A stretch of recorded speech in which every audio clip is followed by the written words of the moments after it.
मैं जय कृष्ण गोस्वामी एक सत्संगी कन्या का कहानी सुनाने जा रहा हूँ। किसी गांव में एक किसान और एक किसान की घरवाली रहता था। किसान अनपढ़ और मूर्ख गंवार था। उसका पत्नी बहुत तेज तर्का और बुद्धिजीवी था। वो अपना घर का काम काज करने के बाद जब उसे समय मिलता था तो गांव में जहाँ कहीं भी सत्संग होता था उस सत्संग में चला जाता था और सत्संग को सुनता था। सत्संग को सुनता था तो अपने उसका पति ने बोला, तूने ये क्या नाटक बना रखा है कि रोज रोज तूने सत्संग में तुम जाता है और घर का काम काज कौन संभालेगा। वो औरत ने अपने पति से बोला, तूने सत्संग का आनंद क्या जानता है।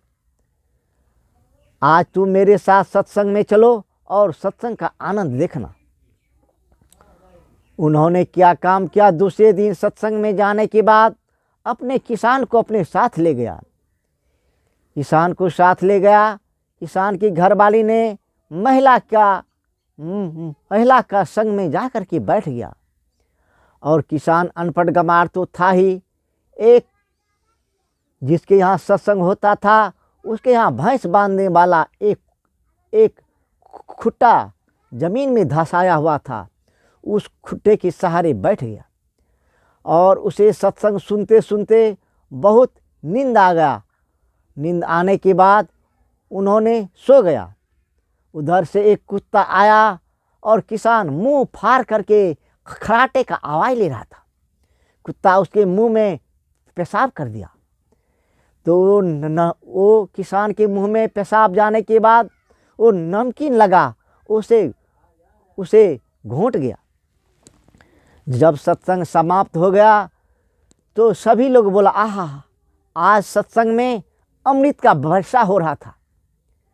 अब सभी लोगों का आवाज़ सुन करके किसान भी जग गया। जगने के बाद बोला, अमृत का वर्षा तो हो ही रहा था लेकिन थोड़ा सा नमकीन लग रहा था। किसान की घरवाली ने बोला, अरे अमृत का वर्षा तो हो रहा था लेकिन आपने कैसे जान लिया जो थोड़ा सा नमकीन लग रहा था। बोला, मैं इसी खुट्टे के सहारे बैठा था और मैं नींद में सो गया था। बोला, अरे मेरा किस्मत फूटा है। किधरों से कुत्ता घूमते घूमते आ गया होगा और तूने खुला मुंह खराटा ले रहा था, तेरे मुंह में पेशाब कर दिया होगा। किसान ने बोला, ठीक है, मैं आज से कान पकड़ता हूँ, मैं सत्संग में नहीं आऊँगा। किसान बेचारा सत्संग में आना भूल गया और कुछ ही दिनों के बाद फिर गांव में सत्संग होने लगा तो सभी लोग बोलने लगा, तू बार बार सत्संग में आती है और तूने कंठी नहीं बांधी है, तू कंठी बांध लो। सभी संत महात्मा मिल करके उस महिला को कंठी बांध दिया। कंठी बांधने के बाद जब वो महिला घर को आया तो किसान का भैंस बीमार हो गया, गाय बीमार हो गया।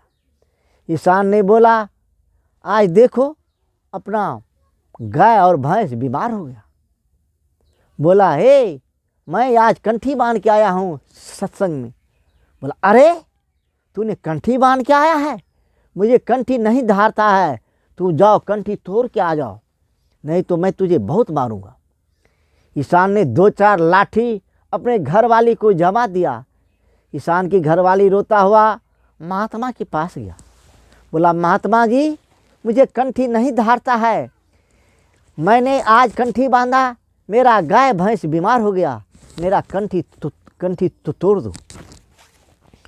बोला, देखो अगर कंठी तोड़ दिया तो अभी तो गाय भैंस बीमार हुआ है, लेकिन कंठी तोड़ने के बाद तेरा घर वाला बीमार हो जाएगा। बोला, नहीं, मुझे कंठी नहीं तोड़ना है, मैं जा रहा हूँ। वो बेचारी लौट करके घर आया और उसका पति ने पूछा, क्या तूने कंठी तोड़ दिया? बोला, नहीं नहीं, मैं कंठी नहीं तोड़ा। महात्मा जी ने बोला, कंठी बांधा तो गाय भैंस बीमार हो गया, कंठी अगर तोड़ देगा तो तेरा घर वाला बीमार हो जाएगा। उसे फिर 2-4 लाठी दिया, बोला, जाओ, मैं बीमार होगा तो होगा, लेकिन तू कंठी तोड़ करके आ जाओ। फिर किसान की घरवाली महात्मा के पास आया, बोला, महात्मा जी, मेरा घर वाला बीमार हो गया, मेरा कंठी तोड़ दो। महात्मा जी ने बोला, जाओ, अभी तो घर वाला बीमार ही हुआ है, अगर तूने कंठी तोड़ दिया तो तेरा घर वाला मर जाएगा और तू बीमार पड़ जाएगा। फिर उधर से उसकी घरवाली आया और बोला, अभी तो तू बीमार पड़ा है, अगर मैं कंठी तोड़ दिया तो मैं मर जाऊंगा, नहीं तू मर जाओगे और मैं बीमार पड़ जाऊंगा। बोला, कोई बात नहीं, मैं हाथ जोड़ता हूँ, तुम नहीं मरना, तुम बीमार नहीं पड़ना। अरे चारों तीर्थ तो घर में ही है, सास ससुर साली, और सबसे बढ़ के है तू ही घर वाली, तो तू अगर बीमार पड़ गया तो मेरा चारों दुनिया डूब जाएगा। अगर मेरा कहानी अच्छा लगा हो तो चैनल को सब्सक्राइब करें और चैनल को लाइक करें। जय हिंद, जय भारत।